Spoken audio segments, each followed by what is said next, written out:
Ma'am, एक मुख्यमंत्री के द्वारा पहले हिजाब को हटाना, जबरदस्ती हटाना एक सरकारी कार्यक्रम के अंदर, फिर एक यूपी के मिनिस्टर का ये कहना कि आप इतना हंगामा क्यों कर रहे हैं, उन्होंने तो सिर्फ नकाब के ऊपर हाथ लगाया, कहीं और उनका हाथ नहीं गया। ये जो दो चीजें आप इनको कैसे देखती हैं?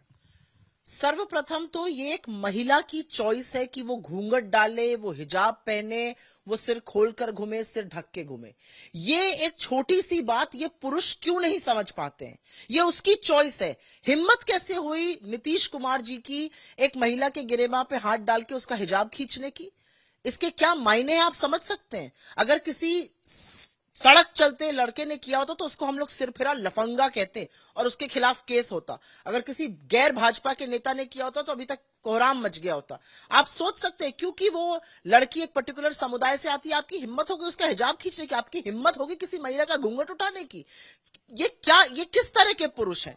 और बजाय उनको उनसे जवाबदेही तय करने के बजाय, इसकी निंदा करने के बजाय, ये कहने की ये बिल्कुल गलत काम किया है मुख्यमंत्री ने, आपके कुछ साथी उनका डिफेंस करने के कि फादर फिगर है। एक फादर की हैसियत नहीं होनी चाहिए करने की अपनी बेटी के साथ। वो कोई छोटी 6 साल की बच्ची नहीं, 6 साल की बच्ची को भी नहीं छूना चाहिए। वो एक परिपक्व, एक डॉक्टर है और वो कह रही है कि वो शायद वो सरकारी नौकरी कभी करेगी नहीं। और मतलब करेला और उस पर नीम चढ़ाने का काम उत्तर प्रदेश के मंत्री संजय निषाद ने किया है। वो फिसफिसियाते हुए काइया हंसी के साथ कहते हैं हिजाबी तो छुआ है, कहीं और उंगली तो नहीं लगाई है। मतलब क्या मानसिकता है इनकी लड़कियों के लिए, क्या मानसिकता है आधी आबादी के लिए?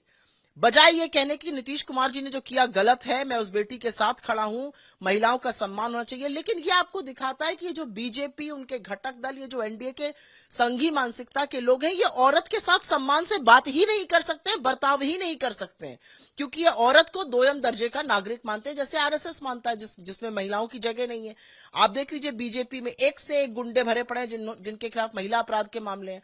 महिला अपराध की आवाज जब हमारी सबसे होनहार बेटियों ने उठाई, इन्होंने अपने मंत्री को नहीं निकाला। विमेन सिक्योरिटी सिर्फ एक मैनिफेस्टो का हिस्सा है, सरकार उस पर बिल्कुल जमीन पर काम नहीं कर रही है। मैनिफेस्टो का हिस्सा हो या ना हो, विमेन सिक्योरिटी की बात नहीं है, ये विमेन अस्मिता की बात है, ये महिला के सम्मान की बात है। सिक्योरिटी तो आप खैर क्या ही देंगे, जब आप रेपिस्ट के लिए जाके कहते हैं मुझे वोट दो, इनको वोट दो, मुझे मिलेगा प्रज्वल रवेन्ना के लिए, आप सिक्योरिटी नहीं दे सकते। जब कुलदीप सेंगर और रामदुलार गोंड आपके एमएलए हैं, आप सिक्योरिटी नहीं, आप महिला को सम्मान देना सीखिए।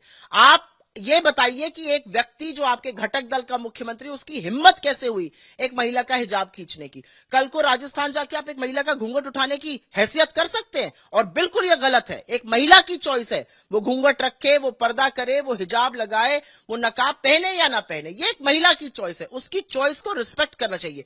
You may disagree with her, but you can not disrespect her and certainly not disrobe her. Air pollution पे आज जो मंत्री हैं, कैबिनेट मिनिस्टर सिरसा साहब, उन्होंने माफी मांगी है दिल्ली वालों से। आपको लगता है कि माफी काफी है? क्योंकि पिछले 2 दिनों में बहुत ज्यादा स्थिति खराब थी, आज थोड़ी बेहतर है। देखिए, इतना मैनिपुलेशन चल रहा है कि 500 से ऊपर एक्यूआई तो दिल्ली सरकार दिखाएगी ही नहीं। सबको पता है 800, 900, 1000 तक एक्यूआई चल रहा है।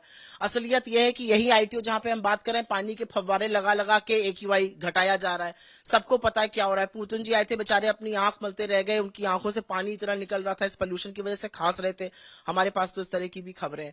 असलियत यह है कि जब रेखा गुप्ता जी मुख्यमंत्री बनी तो उन्होंने बड़ी डींगे हाँक कर कहा कि 27 दिन दे दीजिए। अब वो कल मैं सुन लूं मान रही 27 महीने, तो डींगे हाँकने का काम क्यों कर रहे हैं? जो पर्यावरण मंत्री हैं भारत सरकार के, वो सदन में खड़े होकर कहते हैं 400 से ज्यादा कभी एक्यूआई नहीं किया। मतलब आप सदन में खड़े होकर सफेद झूठ बोल रहे हैं। और अगर 400 भी मैं मान लूं तो ये कोई कीर्तिमान नहीं है, 50 से कम होना चाहिए एक्यूआई। लेकिन असलियत ये है कि सरकार को कोई फर्क ही नहीं पड़ रहा है। लोग मर रहे हैं, उनके फेफड़े खराब हो रहे हैं, बुजुर्ग बच्चे सब सफर कर रहे हैं, कोई फर्क नहीं पड़ रहा है। प्रधानमंत्री भैया 30, 35, 25 के एक्यूआई में घूम रहे हैं, नीले नीले आसमान उनकी पिक्चरों में नजर आ रहे हैं, और बाकी जनता जो है वो सफर कर रही है। हमसे बात करने के लिए नासिर खान के साथ मैं राहुल गौतम, आज तक के लिए।